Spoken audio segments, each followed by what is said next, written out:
Bonjour, bonsoir, ça dépend de l'heure aux zones d'Abisso. Merci mingi na ba abonné na biso, ba soutenir na biso awana ma solo na peuple na kati ya Yokabaz TV. Merci vraiment la confiance et fidélité au groupe ça biso. Ya kolanda pe ko partager ba émission na biso. Donc bon continuer toujours ko liker, bon aimer, bon commenter, bon pe ça va. Bah remarque, bah suggestion, donc bah question à bino, il y a mon dessin qui doit améliorer mon salaire autour ça et la cabino, il y a chaque et donc merci mingi vraiment pour continuer toujours pour soutenir biso. Ils allaient qui mon amour quand Glodingumba ou Azala Kawana pour na pour solana bino bande combien sur ma solana peuple les lots belema qui a quoi la bino là bah président parlementaire de Bou Azali pe communicateur il y a union sacrée il y a des toko betani ma solo na plateau na bino bolinga mingi ma solana peuple. Donc déjà on peut inviter mon collègue. Bonjour président Jeff. Bonjour Ndeko Glody. Bonne santé. Par la grâce de Dieu tout va bien. Malgré guerre tout va bien. Oui, au Tuninga la santé j'ai dit par la grâce de Dieu. Dans Nazali bien. Malgré tout ali avec le leadership du président Félix Antoine Tshisekedi Tshilombo, le Lengeni ni Toluka, le Lengeni ni Oyo. Tokoki aussi c'est insécurité ensemble. Quand je dis Tokoki aussi c'est la population mais surtout les Congolais autour du président Tshisekedi Tokoka aussi c'est insécurité au niveau ya est ya mboka na biso ya mwana pe koza l'actualité ya émission tokomeka ko oyo tozali na kati ya osolola na yo pona kotalisa ba imboka maimokozi ya mboka kendeki kosala na Nairobi na Kenya et puis ko démentir makambo belo ezali kolobama au niveau de la communauté internationale et surtout armée rwandaise ezali quoi qu'ils République de la population congolaise qui est commis que ça la chasse à la sorcière Kolanda Bandeko oyo bazali na morphologie ba tutsi et comme un deuxième génocide oyo biso ba congolais to commis ba tutsi ya mwana tozali na plateau na yo to pour répondre à l'invitation na yo pour éclairer opinion nationale tant qu'internationale na mayemo kozamboka akendaki kosala na mboka ya Kenya mais précisément na capitale ya Nairobi. Troisième conclave na niveau à Nairobi, tout le monde qui présence il y a président Félix Tshisekedi, tout le monde qui présence il y a président Paul Kagame, tout le monde qui présence il y a président il y a Kenya, bazala qui wana pour na kosola, ou Italie be sécurité ya mboka na biso. Mais déjà na couser tout kokota, yozali l'air ba communicateur il y a union sacrée. Plusieurs personnes bazali ko se poser ba question, bali koyeba vraiment Mouzindo, il y a rencontre qu'est-ce qui s'est passé là-bas? Ils allaient Guinée, ils allaient membre de l'Union sacrée, ils allaient l'un approche, il y a président de la République, on va expliquer biso, toi vraiment ils allaient Guinée, les Kikuna, peba décision ni au bazui kuna. Voilà, merci beaucoup moi Namboka pour na mutuna kitoko parce que ba tebele tout le monde bazali ko véhiculer ba message à Mabé au niveau des réseaux sociaux, bazali ko loba du n'importe quoi, Félix Tshisekedi est allé vendre la République démocratique du Congo. Donc ba makambo belé zali ko loba mayango toyé au travers la plateau na bino to meka MP ko éclairer opinion nationale tant qu'internationale pour na ko yebisa bango que troisième conclave il y a ba chef d'état de pays de l'Afrique de l'Est, ezali conduite la communauté wana ils allaient conduite actuellement par le président Uhuru Kenyatta Wazali président ya Kenya.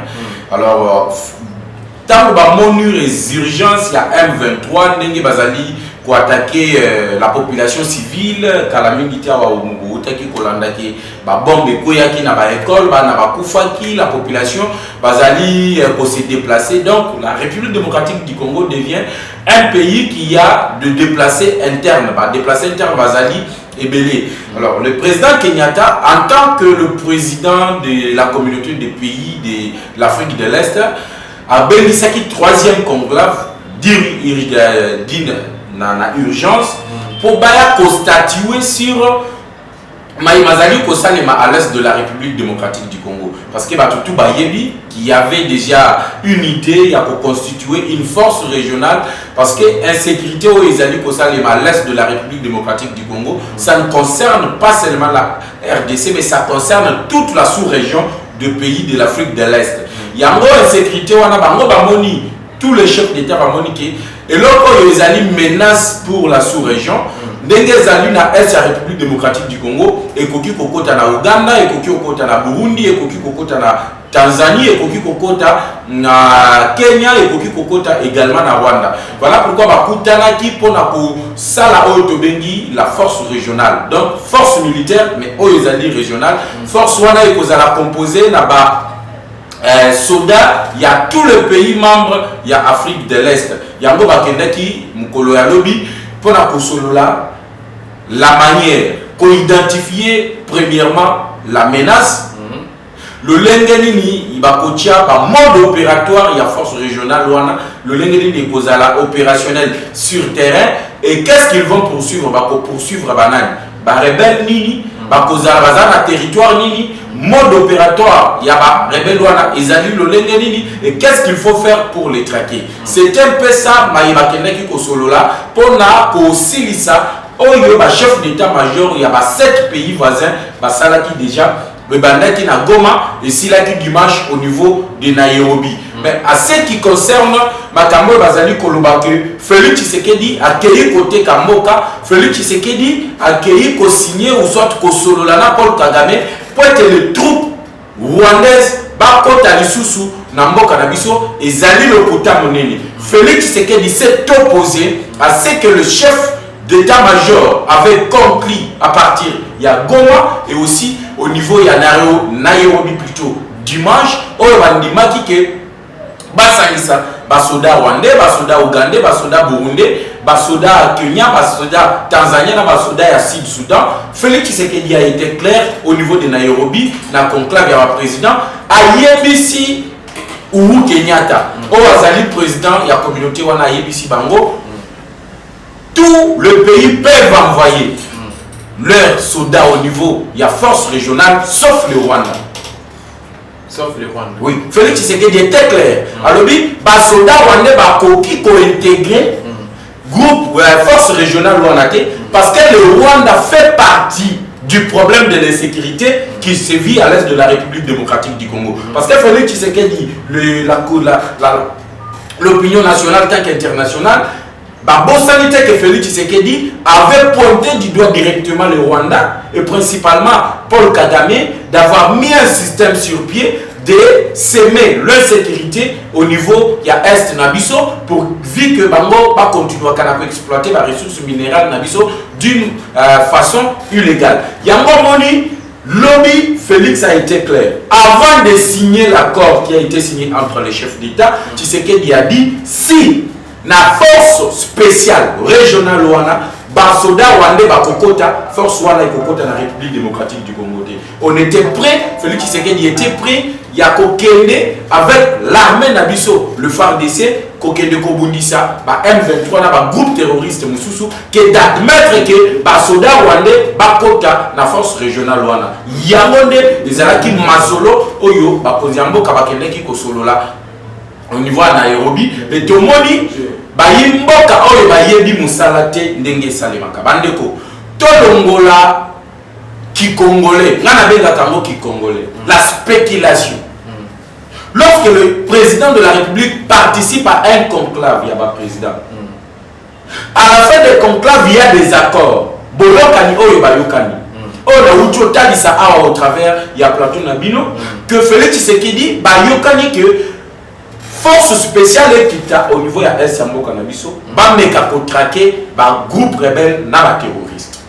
Mais à Boyi, présence, il y a un soldat rwandais au niveau des forces spéciales. Tous en ont voilà vraiment, ceux qui te l'ont dit bien, à Boyi, force spéciale régionale et quota, ceux qui ont quota, mais absence, il y a Rwanda, Aziz Alati. Bon, beau faire d'essai. Situation en guerre en FARDC.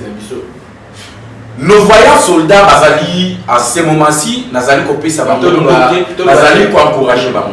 Nos forces armées, nos voyants zéro, Bazali Kobunda sur terrain. Situation et la situation ils ont kendé na forces armées Nabiso Bazali pour récupérer Mouké territoire où ils allaient occupé par le rebelle du M23.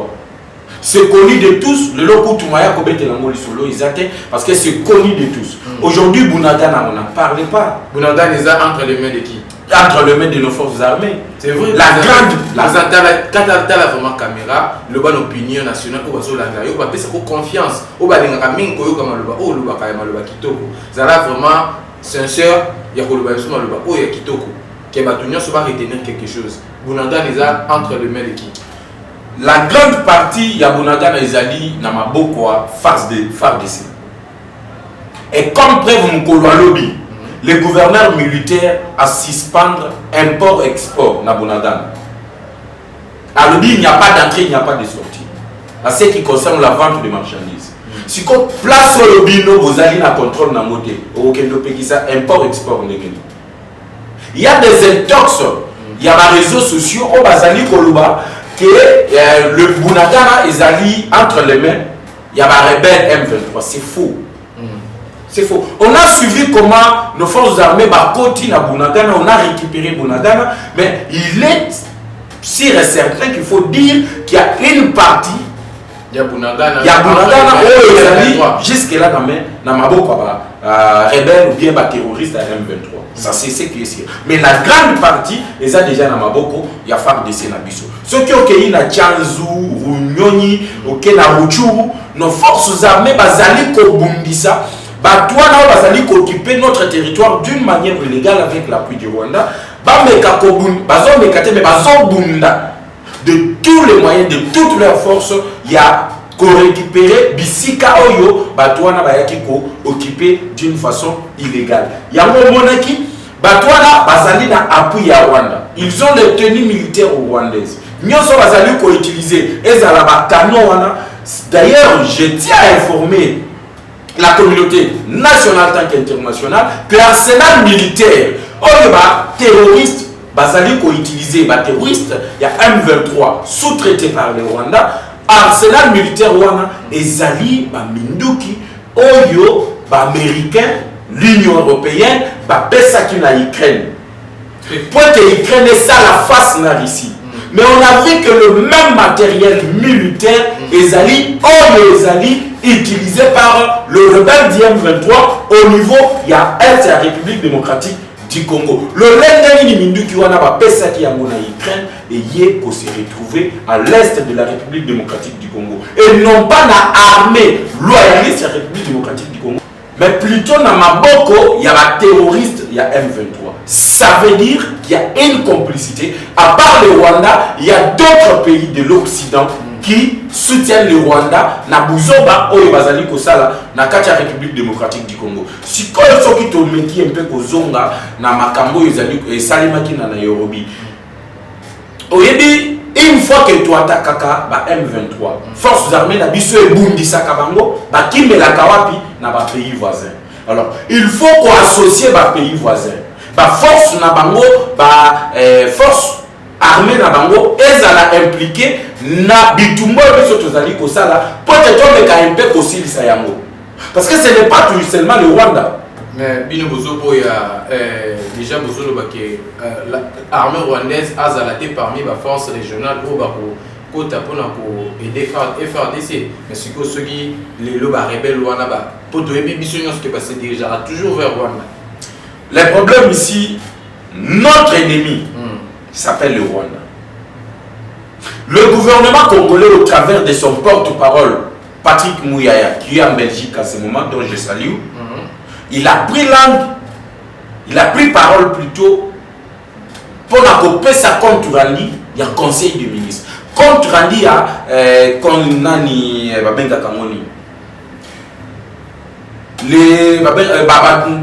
Conseil de défense. Conseil de défense supérieure. Oui. Il a dit clairement que c'est le Rwanda qui attaque la RDC, mais Nassima, il y a M23. Alors, le Lendeni du gouvernement Nabiso ennemi et a testé que les Rwanda ont agressé Biso. Mais Moutongo azali ko agresser bino besoin di malisusu aya kokota lisusu na force oyo kosala ke sécurité wana ici là. C'est comme si akoya na kati ya force wana a infiltrer bino nyonso bozali ko mettre en place. Ya yebi yango akei ko yebi sango ba terroriste wana bazo pe ba disposition ko contrecarrer lisusu. Effectivement. yango mona ki Félix Tshisekedi était clair lobby à lobby niet s'il faut ce qui mo lobby parce que Museveni alelaki il faut dire la vérité Museveni a lobby que non il faut bisonno surtout travailler ensemble il faut kaka Rwanda kota Félix a lobby niet Rwanda kokota te Museveni a lobby a sengi a lobby to sangala biso nyonso ensemble to bundisa banabe Rwanda bakende Tshisekedi a lobby c'est le Rwanda qui sous-traite et nenge Rwanda munde mutu azali ko sous-traiter présence ya Rwanda et au kota lisusu na mabeli na biso. Voilà le principal accord signé à niveau il y a Nairobi. Ça reste maintenant à déterminer le mode opératoire. Le mode opératoire des années. Et je vais mettre un peu éclaircir le Komoko. Ouais, vas-y. La force spéciale on a posé sous la conduite il y a Kenya. Kenya on a le quoi cerveau monté. Commandement nango kozala Kenya. Mais ils vont travailler en synergie avec la MONUSCO et nos forces armées de la République démocratique du Congo. Et tant que Tokoya pour traquer Bango, vous allez voir que Bissiko Bakokende, c'est toujours le roi. Yabo, je profite de l'occasion, il y a qu'au relayer message. Oyo, le porte-parole du gouvernement, Aoutaki Koloba. Parce que Tolandi, l'armée rwandaise est comme stigmatisée. Et comme Kosala, relayer un message comme si Bisso, peuple congolais, to comme Kosala la chasse à la sorcière, to bomba Tutsi, to bomba Rwandais, au bazar à la Congo. C'est faux. On a suivi les porte-parole du gouvernement. Rwandais, bazalu très aisé. Il dit que nous les avons découverts.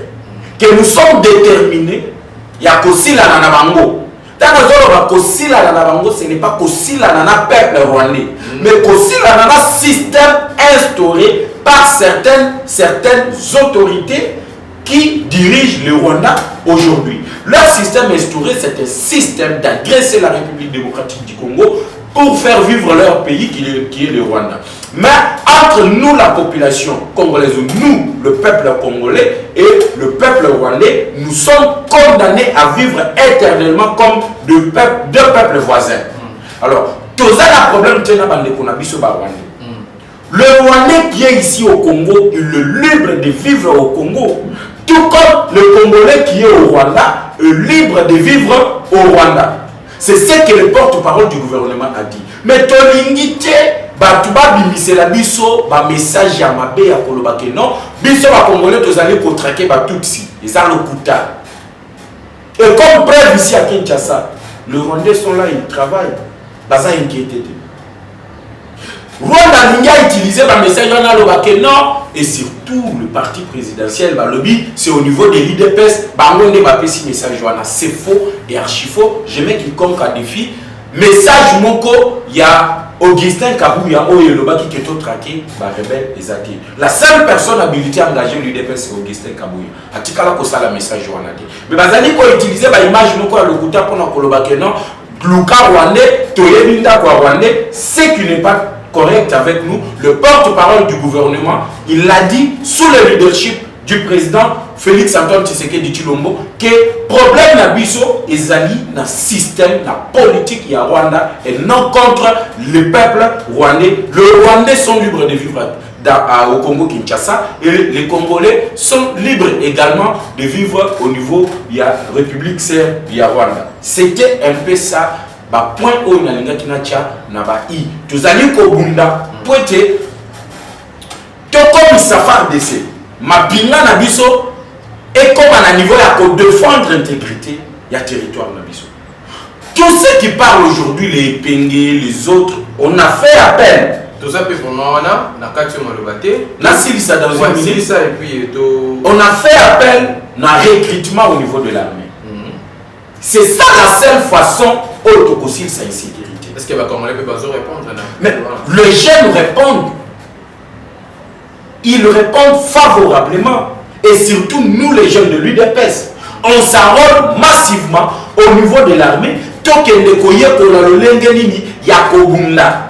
il y a qu'à défendre le territoire Nabiso. C'est de cette manière-là que nous allons défendre l'intégrité de notre territoire. Mais ce n'est pas de la manière il y a pour traquer par Rwandais, au Kanga Rwandais, Kanga Boui. Non. Mais ceux qui te cotisent, tu as eu renseignement, tu as eu stratégie militaire, tu as eu en exécution en faveur de Yambo Canabiso, le Rwanda, la politique de Kagame, et opérer les souscrits parce que nous allons contre-attaquer cette politique du Rwanda. Mais pour le faire, nous devons avoir des jeunes bien formés. Au niveau, il y a service de renseignement, au niveau, il y a service militaire, au niveau, il y a la police. Et comme ça, ceux qui vont refonter, service soit sur la sécurité, avec les jeunes bien enseignés, avec les jeunes bien formés en ce qui concerne la sécurité et la souveraineté de notre territoire, tu aussi sa insécurité.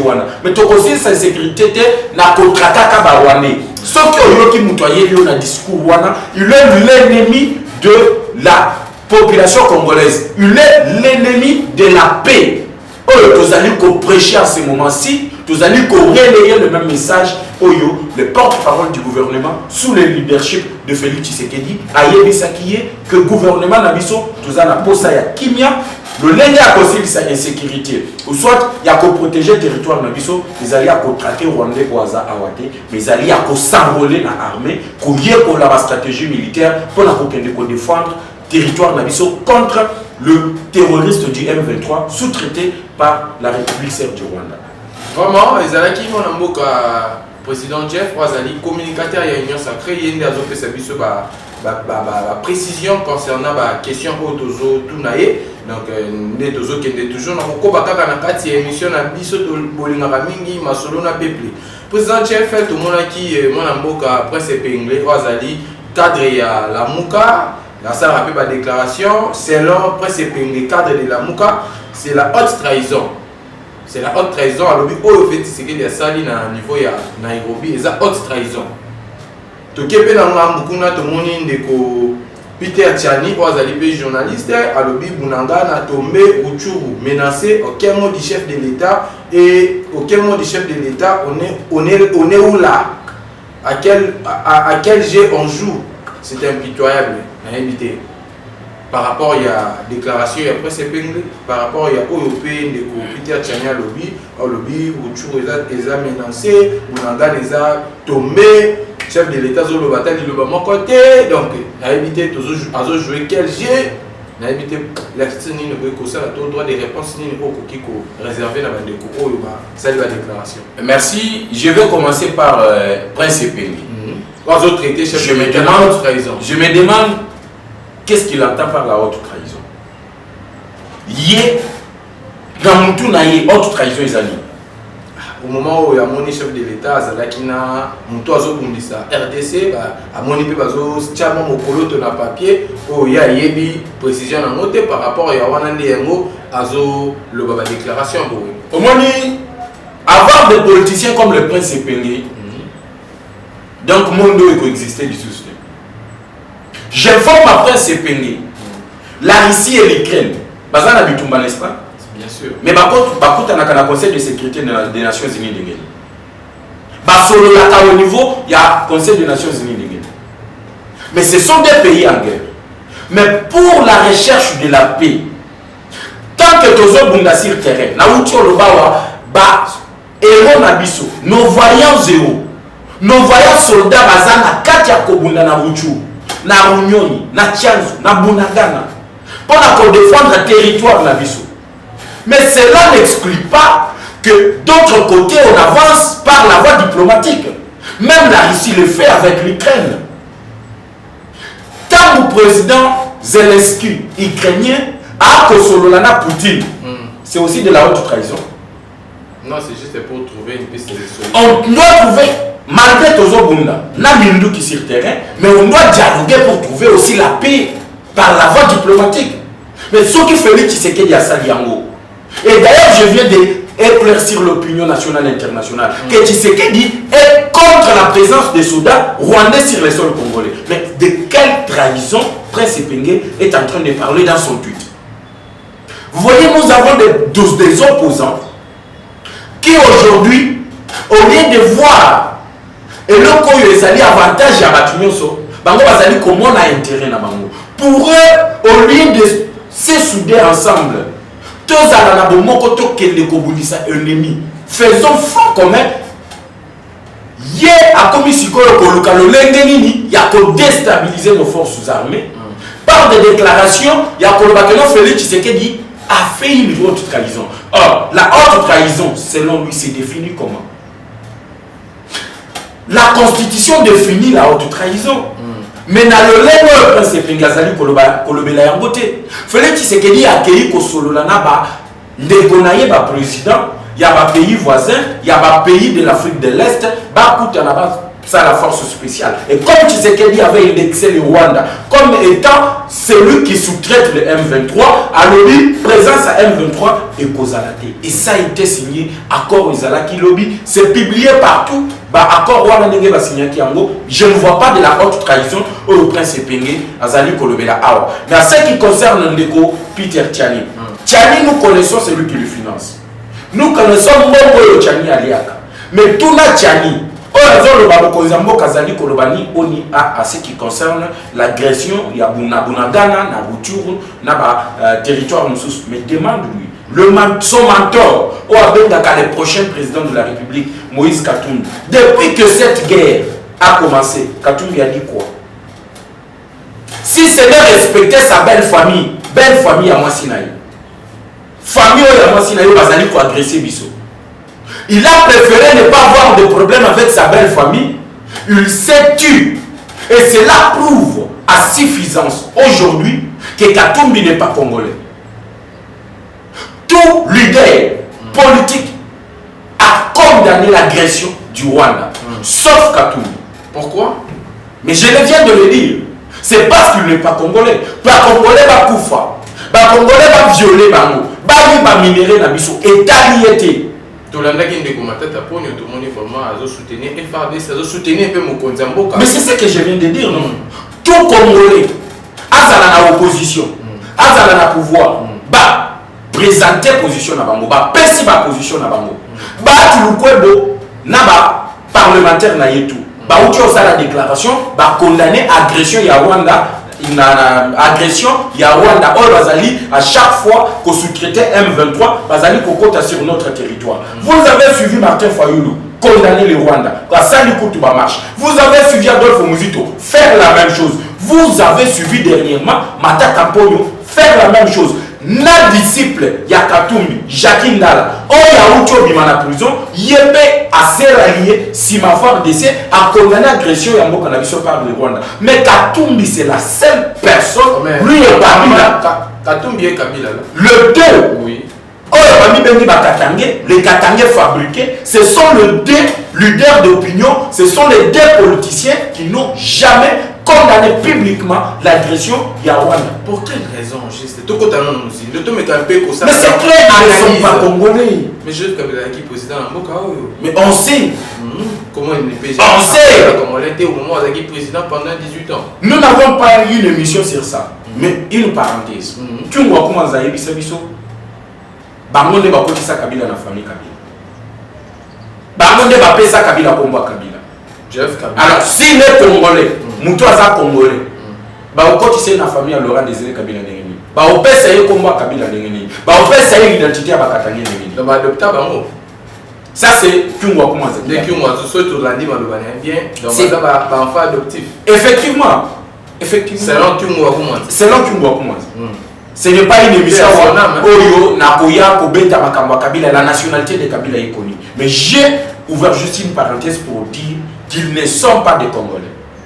Tant que Mboke Zaliko Tumbama, le pays est brûlé. Mais vous voyez que ce gars-là, Bazana Bango libre, Bazaliko circulé, pour eux, rien ne se passe en République démocratique du Congo. Mais vous voyez Tchani, le temps a financé, venir dire que Tshisekedi ne dit absolument rien. Mais je rappelle à Tchani que le Conseil supérieur de la défense, Tshisekedi a Outaki, qu'on dirigeait. Après la réunion, ils ont condamné l'agression du Rwanda. Qui avait dirigé le Conseil supérieur de la défense? C'est Tshisekedi ou bien c'est Moïse Katumbi? C'est le fils de Tshisekedi. Mais le même n'a pas continué par Bousso Babongo. Vous comprenez que même nos journalistes ne sont pas dignes d'être appelés journalistes. Au lieu de soutenir l'armée, au au lieu de se mettre derrière le commandant suprême de nos forces armées, pour être aussi la sécurité, tout le monde a vu surtout le mot, bango bazali kouya koloba, ba bêtise et ba biloko bango ba loba, ezali bo solo te ezali le kuta. Yango nazali ko senga na ba Congo manitou, bo fongola misu de telles personnes bazali ba to kolanda te. Alobi Tshisekedi n'a pas dit un mot d'agression à Bunagana na makambo ezosala. Mais vous avez suivi Tshisekedi na Oyo na Congo Brazzaville. Là où il avait condamné, il avait dit clairement que c'est les Rwandais qui agressent le Congo. Tiani a à mon ami. Mais qu'est-ce que tu dis quoi? C'est que tu me rappelles que l'anda où Sef Tukunya Lobaki, cette guerre nous permet de comprendre qu'il existe parmi nous des Congolais. Pas Congolais pour Baza na volonté à conserver Mboka, na Baza na volonté à détruire Mboka. Donc il est temps vraiment de faire ça. Loi Noël Chani place na Mboka, loi des Congolais, des pères et des mères. Mais c'est nécessaire. Yo banzandeni. Na bamboka tout yozomo na bamboka auto mona ba Russie, ba Ukraine, ba États-Unis, ba France. Cette loi existe. Mais sauf en République démocratique. Mais tout le monde qui est Chani, si mon poulo là qui n'a pas déposé mais papa Mbosso a dit que là j'avais qu'on classé na ba loi où fallait ba me camper ko landé là. Pourquoi ba écartant? Au moins Assemblée nationale, je ne fais pas partie. Il y a bateau bazali kuna. Bazana le lenge na bango ko traiter makam. Na le tango to solo na bi bango basi bakiyi ba vacances na bango parlementaire. Mais je ne sais pas quand est-ce qu'on va programmer cette loi. Mais c'est nécessaire. La loi des pères et des mères. C'est très nécessaire. Aujourd'hui, on se rend compte qu'il y a des Congolais à loyauté. Et ça, les Congolais, monsieur, c'est pas la loyauté. Un Congolais, il y a qui kozwa kaka nationalité congolaise. À quoi défendre un mot cannabis. Donc, ce qui est bien, à cause de la mboka ya uta. Ce qui Congo est tombé à côté de Zambie. Et pas maman na bam. Ce qui mboka na biso est bien, ya s'envoler à Kenya comme juif, comme israélien. Ce qui tolingi to tchalo Noël Chani, akeli ko funda biso pa batata leki na ye. Alobi na Congo kuna balingi nangana comme président parce que papa nanga zalaki juif. Mais yo moko yebi que ton père est juif, pourquoi tu ne peux pas aller postuler na Israël au lingi kaka na Congo?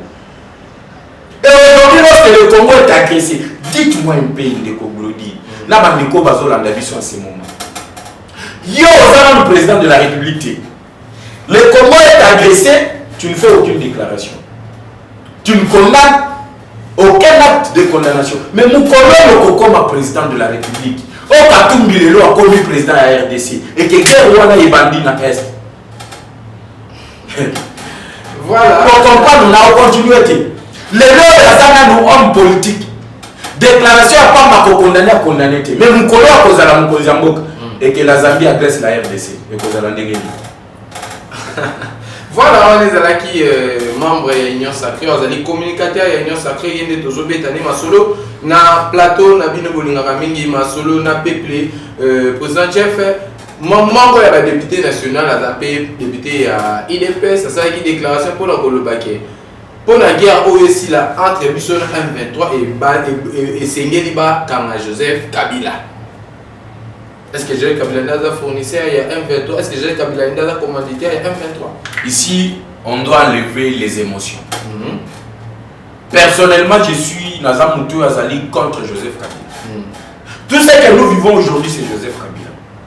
Mais aujourd'hui, ce n'est pas le temps à Oloba. Pour guérir ici, là, il faut pas qu'un Joseph Kabila. Ça, ce n'est pas la solution. La solution, c'est quoi la solution? Les militaires vont continuer à Kobunda. Nous, les jeunes, on s'envole dans l'armée. C'est ça la solution.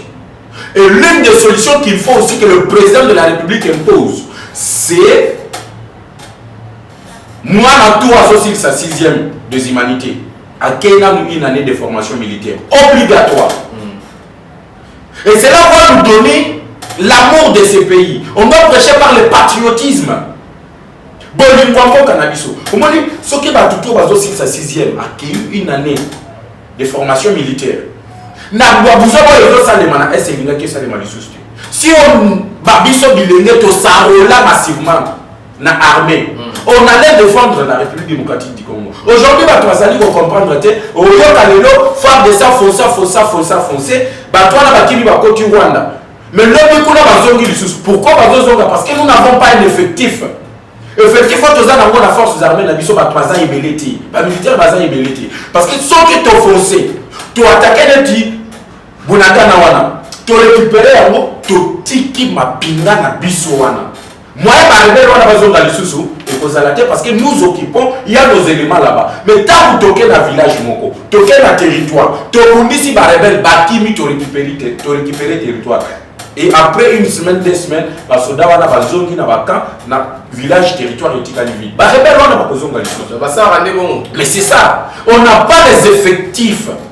Nous n'avons pas beaucoup d'éléments. Il y a un au moins faire de lancer le recrutement. Il y a des gens qui ont servir la nation volontairement. Et ce qui là, c'est ça même la solution. Ce qui va gêner, on a bilingué de continuer l'armée. Tu as la stratégie militaire. Tu as le renseignement. Tu se déployer sur tout le territoire national. Est-ce que on peut bien traiter bien sur le plan de rémunération, salaire, est-ce que vous êtes vraiment bien équipé? Et ça, pour cela, félicitations à Félix Tshisekedi. Le loco policier te faire de mon côté, à koya pour les laïcs, monsieur qui n'ont foutu à ma côté, ou bien salaire n'a pas dérisoire. Pour ça, c'est toujours salaire à la paix, bien pour motiver mon tour. Ah, salam, et de ce côté-là, félicitations au vice-premier ministre, ministre de la fonction publique. Félicitations au président de la République parce que de ce côté-là, Batouazali, soldats, policiers, bazali kozo salaire na bango. Mais je mets en garde Mbosso. Ah ça les je mets en garde Mbosso. Mais c'est votre hasard. Moi qu'on a bien il y a une union sacrée, il y a posé les communicateurs, il y a une union sacrée. Ici, c'est la vision de Tshisekedi, c'est la patrie, rien que la patrie. Je mets Mbosso et d'autres présidents des institutions de la République démocratique du Congo. Je le mets en garde. Par rapport à le gouvernement, sous la vision de Félix Tshisekedi, a décaissé plus de 70 millions dans l'état de siège. Par rapport à l'état de siège, c'est limité.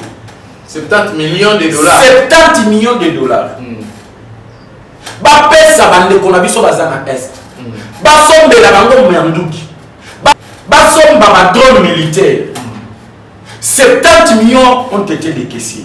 De Goglodi, selon le rapport de la Commission de défense et sécurité de l'Assemblée nationale, sur plus de 70 millions, Bandeko a bazuka 20 millions à part. 50 millions de tournées. Il y a eu 2 tournements. J'assume ce que j'ai dit. Alors, il y a la Bandeko gérée. Bon, et les 50 millions, Bakaboli Yango a Kinshasa. Banane Bakaboli Yango. Mais quand je dis je mets en garde, parce que nous viendrons peut-être demain bien le lendemain avec de plus amples détails dans les Cambouana. Je mets en garde Mbosso. Et lorsqu'on amène l'enquête de Koglodi au niveau de l'Assemblée nationale, Mbosso a vendu l'Iambo. Non, il faut ça l'enquête. IGFK. La commission de sécurité et défense. Bakei ko s'acquérir dans ma cambo l'état de siège. Pourquoi l'état de siège est allé Simbaté? Pourquoi Mindouk est allé? Pourquoi la munition est allée? Pourquoi les drones militaires est allé? On part qu'on découvrir que c'est plus de 70 millions de dollars. Où est qui alloué l'état de siège? 20 millions kakande koma. 50 euros dilapidés dans Kinshasa. Comme une assemblée nationale, il faut tomber sur la ministre. Il faut tomber sur la responsable d'armée. Bali bisabiso, mongoyo, et batinda qui pour l'état de siège et kenda wapi. Mbosso avandeli yango. Et on se demande, hier nous avons dit que senga ba député, babi mona ba groupe armé. Na hier nous avons vandela. Dossier ya bato bazali ko détourner mbongo, il y a état de siège. Qui est le plus grand traître et qui sert le Tshisekedi et qui ne le sert pas. Voilà pourquoi je dis je mets en garde Mbosso et d'autres présidents des institutions. Parce que c'est de la haute trahison. La commission de défense et sécurité a fait son travail. Mais Dieu président, au lieu de prendre l'initiative, tu sais qu'il dit, l'État est état de droit. Mbongo à l'État est béni.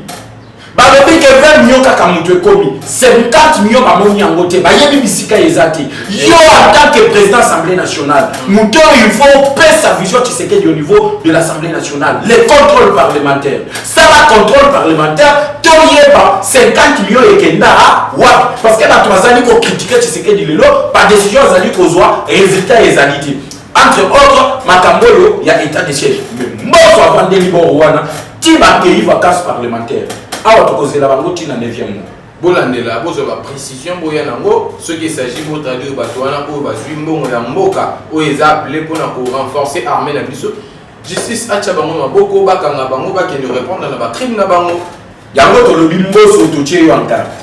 Donc mboso botie en garde. Prochainement nous allons venir avec de plus amples détails.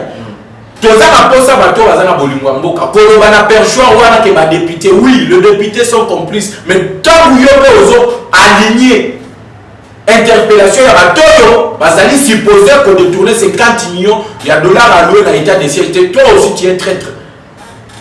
Merci beaucoup. On est qui membre de l'Union Sacrée, Azapé communicateur, président Jeff.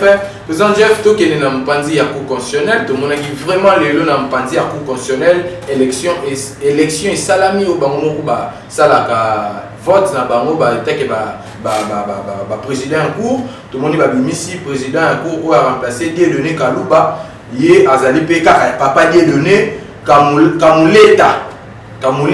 Donc papa Dieudonné Kamuleta Badibanga. Oazali pe Kassayen, Oazali ndeko ya Mopanzi ya chef de l'État, même quoi qu'un chef de l'État, ou le bin de Joël, même quoi que le président de la République.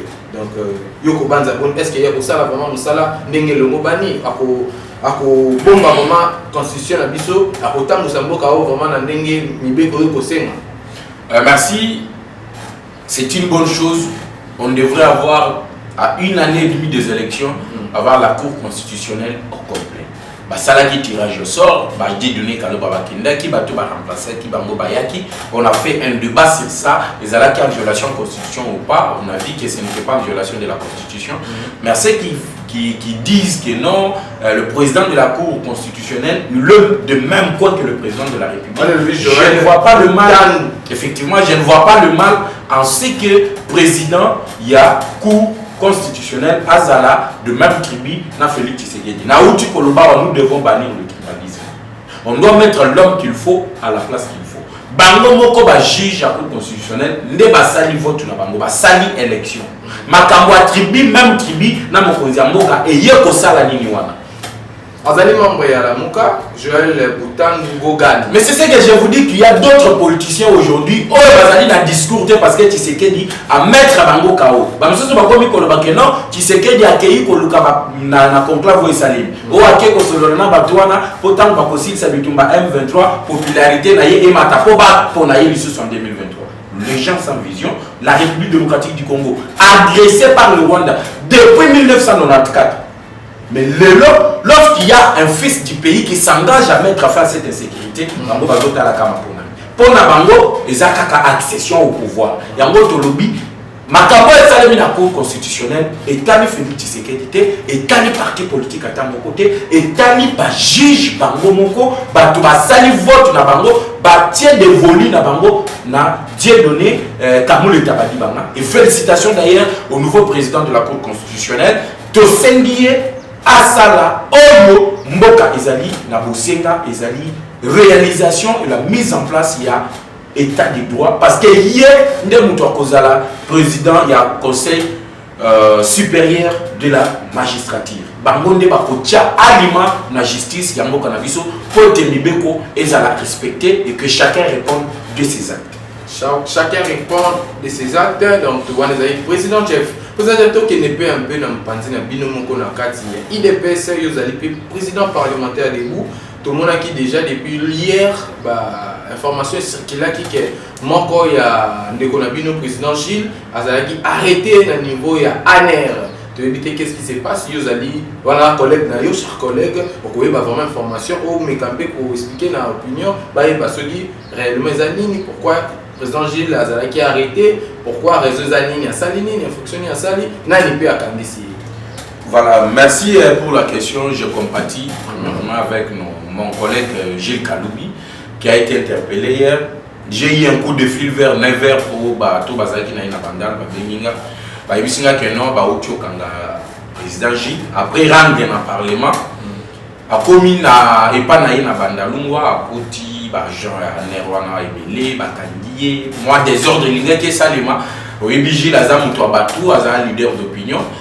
Bah, le bilan tous les na commune arrivé dans la commune selon bateau bazaki sur place ils m'ont dit que bah Dip ya pembaye bah Zugil et bah Dip selon bateau bazaki on a ba lobby muto bandaki ko diriger action aye bisi bango que c'est le ministre Daniel Asselo muto a kangi Sigi. Pourquoi? Parce qu'il y a Salaki par déclaration et Amabé contre le peuple rwandais. Mais moi je n'ai pas vu ça. Là au monde par déclaration Amabé de Konabiso à Salaki.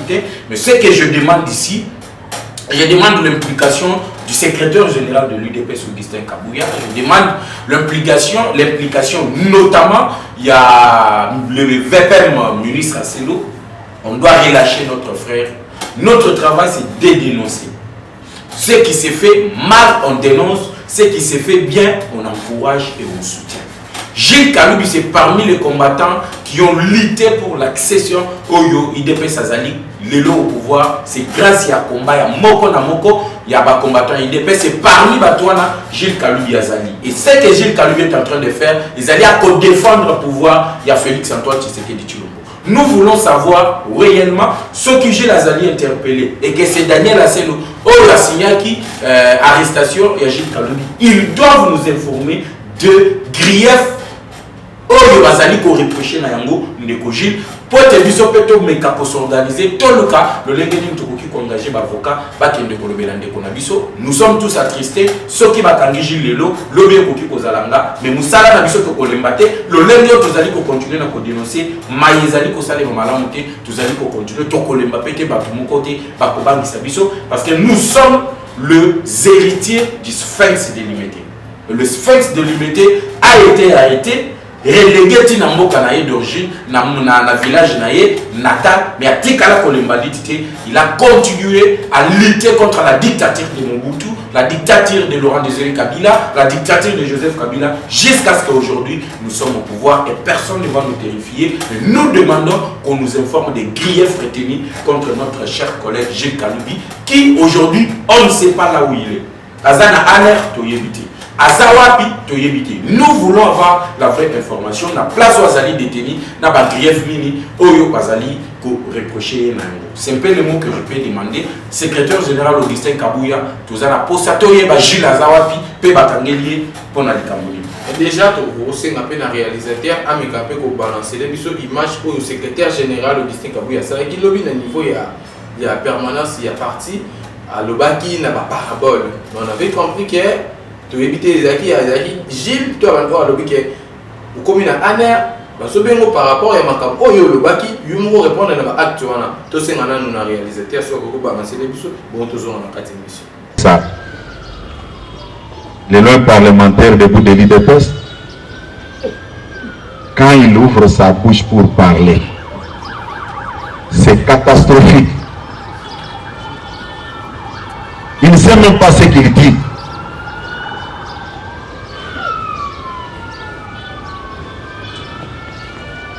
Ça la déclaration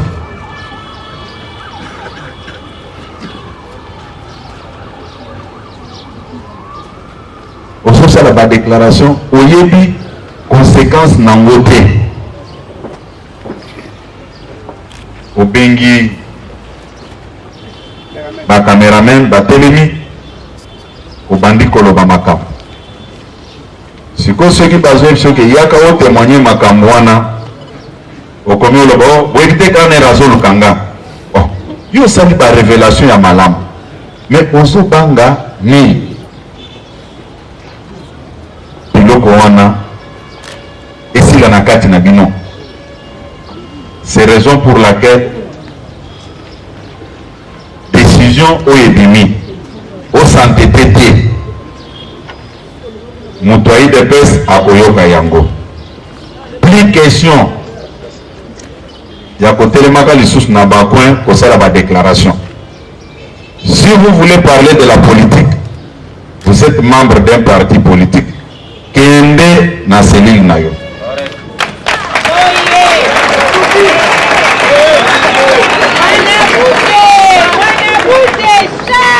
Naza oyebisa bino boye.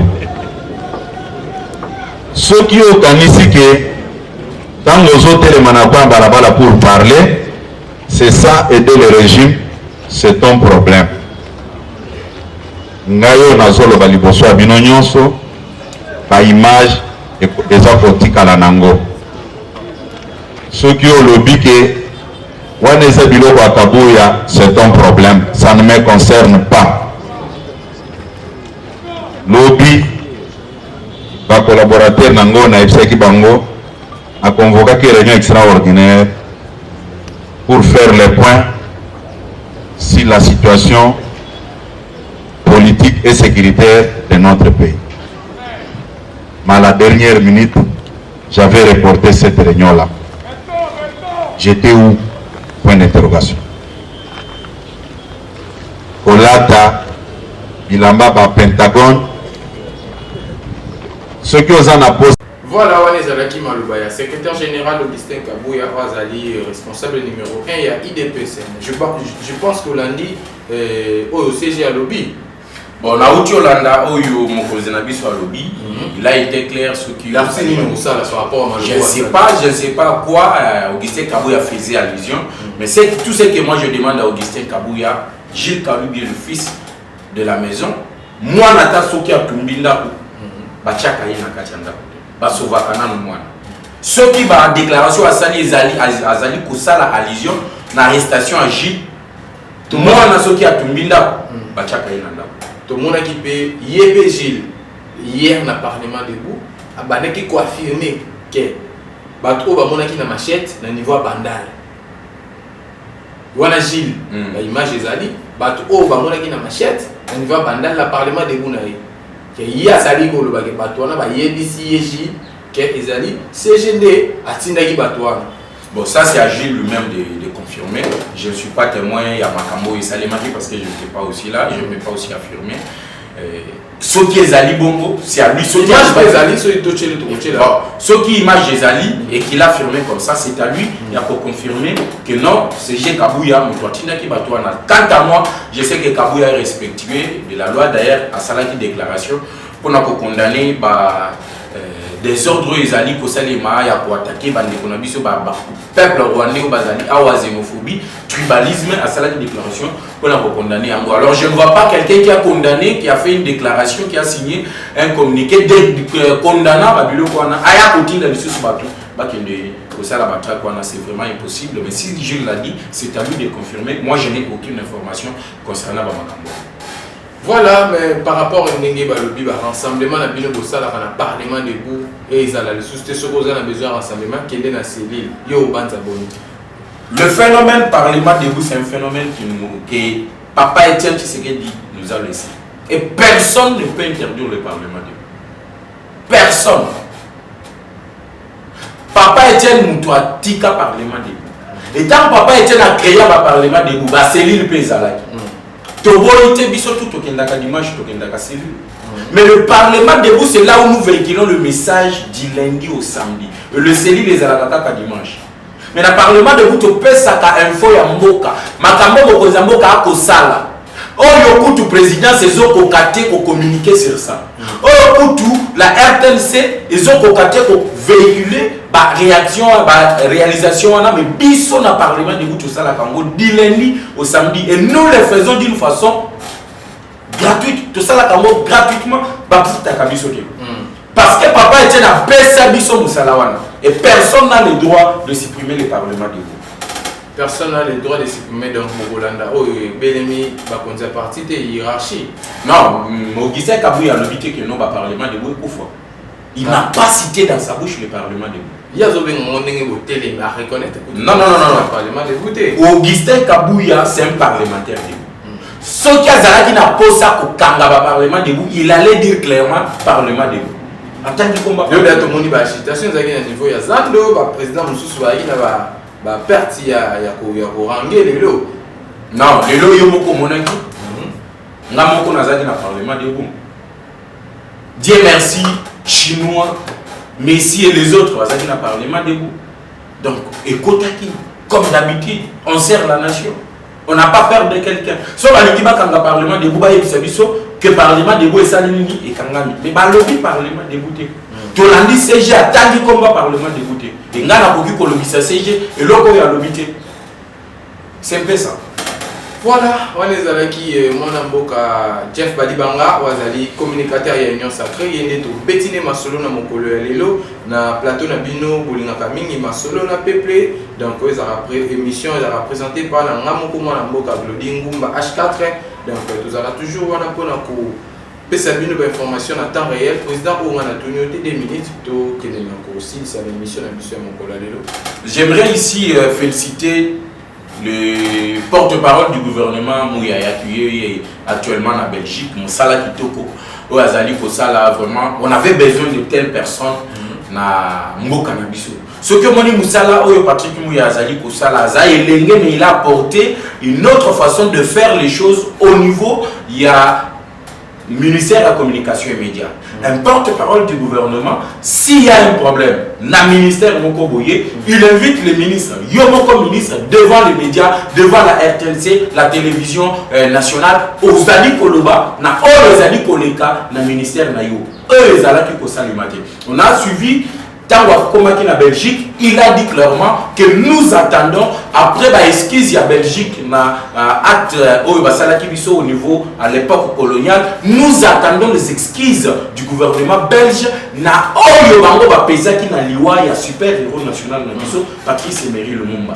Il a déclaré que Belgique il faut s'esquiser parce que ce qui est République démocratique du Congo, les autres en politique, c'est parce que la mort prématurée, il y a Patrice Emery Lumumba. Il a réclamé les esquisses et il les a obtenues le même jour. Le premier ministre belge a s'excuser à lobby, Tozali ko présenter ba esquisse à gouvernement. Esquisse à roi, à Salaki Ango déjà, mais gouvernement est s'excuser lobby pour avoir pesé na loi, il y a premier ministre Nabiso, Patrice Emery Lumumba. Vraiment, Patrick Mouyaya, félicitations à toi. Continue sur cette allure. Vous avez l'appui de tous les communicateurs de l'IDPS, principalement moi-même qui est ici. Ils ont Moussala Malam Oyo, ils ont Kosunga Bayimboka, Bayebaka, mais ça les ont Kosalema dans tous les ministères Oyo, ils ont communiqué, mais Mouyaya, ils ont vulgarisé Yango.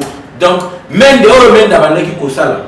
Na le lenge ya mabe mais le lolo ya zo salango na le lenge ya malamu ya koyebisa batu la réalité qui s'est fait au niveau ya mboka na biso. Et n'oubliez pas aujourd'hui ceux qui totangi que Rwanda muto azali ko agresser biso muto azo parole pour na koloba que non c'est le Rwanda qui nous agresse, c'est que Patrick Mouyaya. La personne qui a dit que la Belgique doit présenter ses esquisses, c'est au travers de la bouche de Patrick Mouyaya. Donc félicitations, na Betelio Maboko continue comme ça et autour de Félix Tshisekedi, na vision na yé, tant que bimozo et bisabiso, oh Tshisekedi a le bibiso peut te relayer en na ba base na biso na ba parlement debout, na ba média ndenge tozali koleka boye, c'est aider Félix Tshisekedi na ko vulgariser ba action o azali ko sala. Pona ba o ba oluka ba contacter biso notre contact c'est le plus 243 81 717 11 97 plus 243 81 717 11 97. Je peux, avec votre permission, ceux qui ont dit, je peux saluer 2 ou 3 personnes. Pas de problème, vas-y. Mes salutations à Bénédicte Mbaya, salutations également à Mimi Polécha, salutations à Judith Kazadi, salutations après au président Moustapha et à tous les membres du Parlement debout, Union Sacrée, État des droits, sans oublier ma grande sœur chérie, Jackie Nyemba. Je dis, je vous remercie. Merci vraiment pour répondre à l'invitation mon collègue Lelo. Pour hésiter à couper Mikolo et Koya, pour toujours tomber à l'actualité politique, toujours piste de solutions par rapport à ce sujet d'actualité. Ce sera avec plaisir Yakoya pour éclairer l'opinion nationale et internationale na Mayaza Ezali Kosalema na Mboka na biso République démocratique du Congo. Merci, merci vraiment na ba ndekonyo so ba soutenir ka biso na kati ya Yoka Bas TV na émission bolinga ka mingi masolo na peuple to pe simbote mingi na DG na biso abechole na opportunité pour pesa biso to sala msala kitoko na kati ya Yoka Bas to mona ki Herman Ngumba na niveau Dubai Lionel Pakou pas pour Manzila na niveau ya Canada donc tout le monde qui peut bandeko na biso o ba soutenir na biso bijouple kwa mon niveau ya conseil d'état tout le monde qui maman Lisa Chibangu ou azali maman commerçante ça comme ça la kitoko donc vous continuez toujours pour soutenir biso maman Chérie Longumba donc vous continuez toujours pour soutenir biso maman Candide Mounamwa jamais trouvé ko ça na yo continuez toujours pour soutenir biso maman Nerline na niveau ya Australie donc c'est mec d'Elix continuez toujours pour soutenir biso bozala wana pour la soutenir biso tout le monde qui na sima caméra de qu'on a biso Jordan Koussa wazali réalisateur monene ba image qui toko bozomona ezali Jordan ne aza Koussa lango to pesi bino sombote Serge Mourada maman Consolate pour continuer pour soutenir biso maman Julia moi si ya Pembe donc motema ya Lodi H4 pour continuer toujours pour soutenir biso maman Jacqueline Lumbu merci maman là bas bien fini sur ça pour la biso donc merci Tokutani à la prochaine.